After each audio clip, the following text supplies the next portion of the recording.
আমারে বাঁচাও।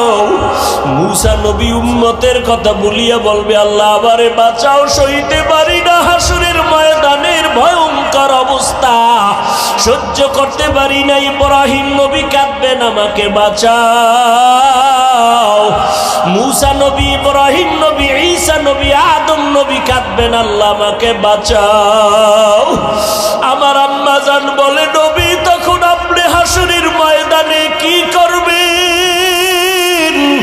আপনি তো রাহমাতুল লিল আলামিন। আমার মায়ার নবী কান্না করে বলেন, আয়েশা ওই সময় আমি উম্মতের ভুলে যাব না রে আয়েশা।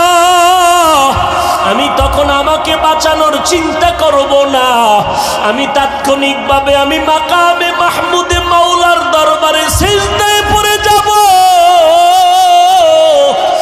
আর কান্না করে বলবো, আল্লাহ আমার উম্মতের বাঁচাও। ও আল্লাহ আমার উম্মতেরা কই?